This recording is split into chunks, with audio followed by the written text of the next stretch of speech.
يميتكم ثم يحييكم ثم إليه ترجعون بسم الله الرحمن الرحيم يا أيها الناس اتقوا ربكم الذي خلقكم من نفس واحدة وخلق منها زوجها وبث منهما رجالا كثيرا ونساء واتقوا الله الذي تساءلون به والأرحام إن الله كان عليكم رقيبا وآتوا اليتامى أموالهم إلى أموالكم إنه كان حوبا كبيرا وإن خفتم ألا تقسطوا في اليتامى فانكحوا ما طاب لكم من النساء مثنى وثلاث ورباع فإن خفتم ألا تعدلوا هو أدنى ألا تعولوا وآتوا النساء صدقاتهن نحلة فإن طبن لكم عن شيء منه نفسا فكلوه هنيئا مريئا মুসলিম জাতি অটুট রত্ন শোনেন মুমিন ভাই উত প্রেরণে ঈমান বিধি হয়তো তাদের নাই মুসলিম জাতি অটুট রত্ন শোনেন মুমিন ভাই উত প্রেরণে ঈমান বিধি হয়তো তাদের নাই মক্কায় এলো জুলুমের ঢেউ আত্মীয় স্বজন চিনল না কেউ মক্কায় এলো জুলুমের ঢেউ আত্মীয় স্বজন চিনল না কেউ অবশেষে নবী আমার অবশেষে নবী আমার আসলেন মদিনায় উত প্রেরণে ঈমান বিধি হয়তো তাদের নাই মুসলিম জাতি অটুট রত্ন শোনেন মুমিন ভাই উত প্রেরণে ঈমান বিধি হয়তো তাদের নাই উপস্থিত আমার সঙ্গে বসে থাকা মনোজিত মুসলিম সৌভাগ্যে সেই মহান আল্লাহ তাবারক ওয়া তাআলার দরবারে প্রশংসা জ্ঞাপন করি যে আল্লাহ আমাদেরকে প্রতি জুমার নেই আজকেও সলাতুল জুমা আদায় করার জন্য আমাদেরকে মসজিদে আসার তৌফিক এনায়েত করেছেন সেই মহান মুনিবের দরবারে শুকরিয়া আদায় করি সকলেই বলি আলহামদুলিল্লাহ তারপরে ধর্মের গুরু ধর্মের নেতা মাহমিন আল্লাহ মুরতলাল আহমদ মুস্তাফা মুহাম্মদ মুস্তাফা সাল্লাল্লাহু আলাইহি ওয়াসাল্লাম আমি আজকে আপনাদের সামনে যে বিষয় নিয়ে কথা বলবো সেটি হলো পিতামাতার হক এবং সন্তানের কর্তব্য আল্লাহ তাবারক ওয়া তাআলা পৃথিবীতে বলেছেন যে তোমরা পিতামাতার সঙ্গে ইহসান করবে খিদমত করবে কিন্তু আমাদের মধ্যে কোনটা হচ্ছে না আল্লাহ কোরআনের মধ্যে বলছেন বিসমিল্লাহির রহমানির রহিম ওয়া ইয ক্বালা লুকমানু লিইবনিহি ওয়া হুয়া ইয়াইদুহু ইয়া বুনাইয়া লা তুশরিক বিল্লাহ ইন্নাশ শিরকা লাযুলমুন আযীম আল্লাহ তাবারক ওয়া তাআলা বলেন লুকমান হাকিম তার সন্তানকে উপদেশ দিয়ে বলছেন ওরে আমার আদরের সন্তান শুনে নাও খবরদার কাউকে শিরিক করবে না, তার কারণ আল্লাহ শিরিকের মতন গুনাহ আল্লাহ ক্ষমা করবে না। তুমি যদি দুনিয়াতে চলতে চলতে শিরিকের মতন পাপ করো, তুমি যদি দুনিয়াতে চলতে চলতে শিরিকের মতন গুনাহ করো, আল্লাহ রাব্বুল আলামিন তোমাকে জাহান্নাম দিবে, আর আমি তোমার আব্বু সেটা সহ্য করতে পারবো না। যখন লোকমান হাকিম তার সন্তানকে প্রথমেই আল্লাহর সঙ্গে পরিচয় করিয়ে দিলেন, যখন প্রথমে বাদ ভালুক অর্থনীতি সংস্কৃতি কোনো কিছুর সাথে পরিচয় না করিয়ে যখন লোকমান হাকিম তার ছেলেকে বললেন লা তুশরিক বিল্লাহ, খবরদার বেটারে তুমি আল্লাহর সঙ্গে কাউকে অংশীদার করবে না, তুমি আল্লাহর সঙ্গে কাউকে শিরিক করবে না, তখন আল্লাহ খুশি হয়ে গেলেন এবং লোকমান হাকিমকে বললেন, লোকমান হাকিম রে, তুমি যখন প্রথমেই তোমার সন্তানকে আমার সঙ্গে পরিচয় করিয়ে দিয়েছ, এখন আমার দায়িত্ব হয়ে গেল তোমার সন্তানের সঙ্গে আমার পরিচয় করিয়ে দেওয়া। এবার আল্লাহ তাবারাক ওয়া তাআলা বলেন, কাইফা তাকফুরুনা বিল্লাহি ওয়া কুনতুম আমওয়াতান ফাহইয়াকুম সুম্মা ইউমীতুকুম সুম্মা ইউহয়িকুম সুম্মা ইলাইহি তুরজাউন। আল্লাহ বলে, পৃথিবীর মানুষ শুনে নাও, তোমরা জন্মের পূর্বে তোমরা মৃত্যু ছিলে, আমি আল্লাহ রাব্বুল আলামিন তোমাদেরকে জিন্দা করেছি, এই জিন্দা থেকে আবার মৃত্যু ঘটাবো এবং তোমাদের সকলকে আমার কাছে আমার নিকটে আসতে হবে, কেউ বাঁচতে পারবে না। আল্লাহ রাব্বুল আলামিন বলেন, তোমাদেরকে আমি কেমন করে বানালাম তুমি দেখো, তোমাদেরকে আমি কেমন করে সৃষ্টি করলাম, কেমন করে মায়ের গর্ভের ভিতরে তোমাকে তৈরি করলাম তুমি দেখো। আল্লাহ রাব্বুল আলামিন বলেন, হাল আতা আলাল ইনসানি হিনুন মিনাদ দাহরি লাম ইয়াকুন শাইয়্যাম মাযকুরা। পৃথিবীর মানুষের জীবনে এমন এক সময় এসেছিল না যখন সে তার পরিচয় ছিল না, তার নাম ছিল না, তাকে দুনিয়ার কেউ জানতো না, চিনতো না। আল্লাহ রাব্বুল আলামিন বলেন, কেমনে তোমার পরিচয় করালাম, কেমনে তোমাকে বানালাম তুমি দেখো। ইন্না খালাকনাকুম মিন তুরাবিন সুম্মা মিন নুতফাতিন সুম্মা মিন আলাকাতিন সুম্মা মিন মুদগা।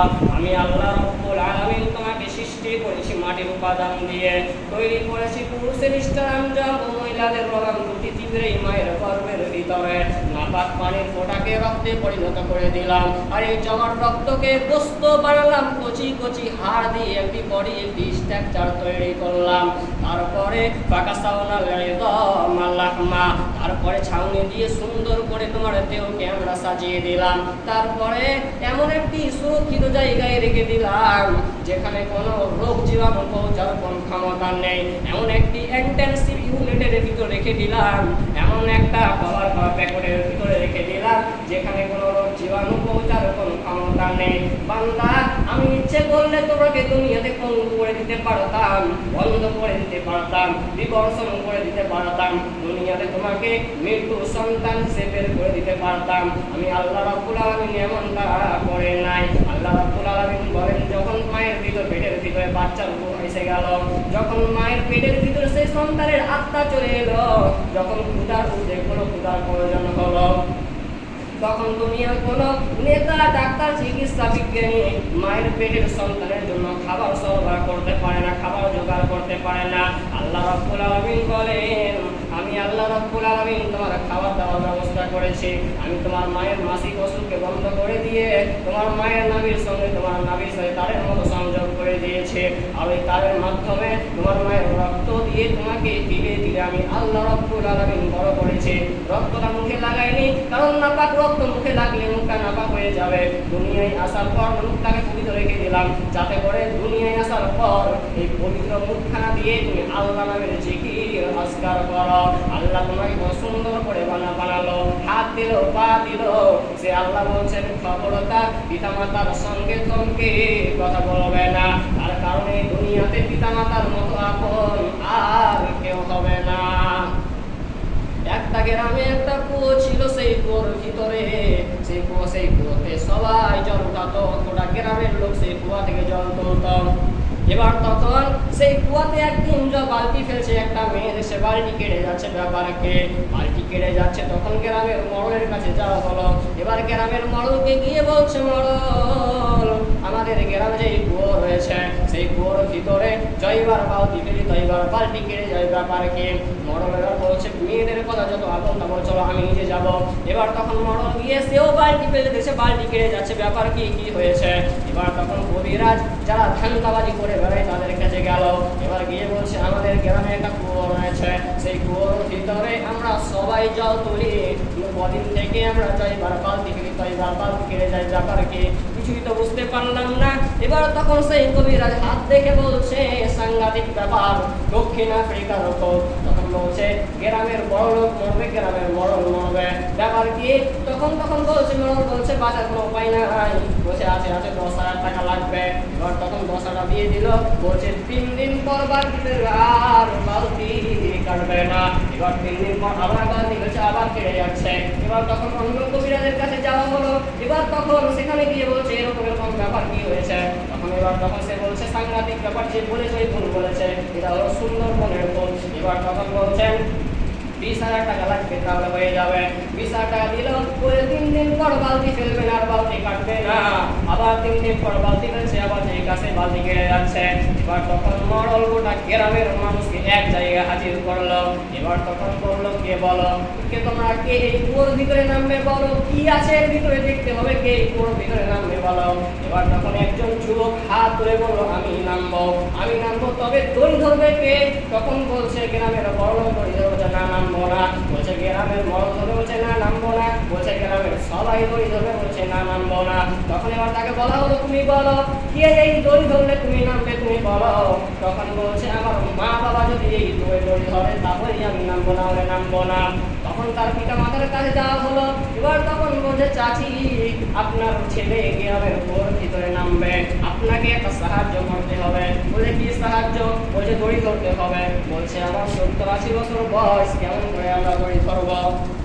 বলছে শুধু ধরে থাকলেই হবে, টানতে হবে না। বলছে ঠিক আছে তাহলে চলো। গ্রামের সবাই দড়ি ধরলো।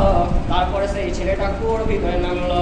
এবার কুয়োর ভিতরে নেমে দেখে একটা বাদরের তো কোনো বুদ্ধি নাই, সে কুয়োর ভিতরে পড়ে গিয়েছিল।